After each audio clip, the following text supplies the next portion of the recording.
গুলিবিদ্ধ হওয়ার পর তৎক্ষণাৎ তাকে নেওয়া হয় ঢাকার এভারকেয়ার হসপিটালে। উন্নত চিকিৎসার আশায় সেখান থেকে পাঠানো হয় সিঙ্গাপুর জেনারেল হসপিটালে।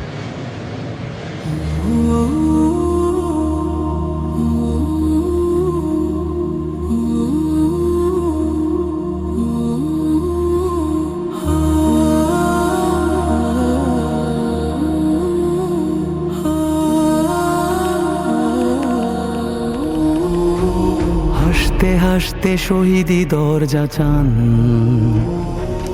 দেশের জন্য ফিদা ফিদা কোরবান। সিঙ্গাপুরে চিকিৎসাধীন ইনকিলাব মঞ্চের মুখপাত্র হাদি আর নেই।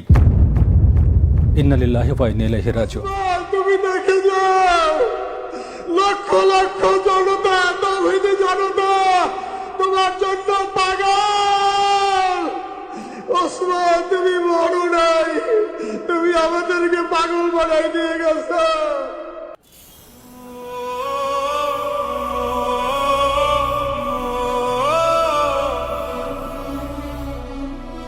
আমাদের শত্রুদের সাথেও যেন বেইনসাফি না হয়, এই দায়িত্ব তোমাদেরকে দিয়ে গেলাম।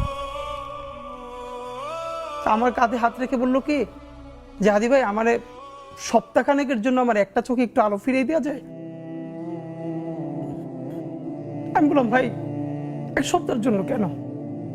বললো ভাই, অন্তত আমার মারে আমার খুব একবার দেখতে মন চায়।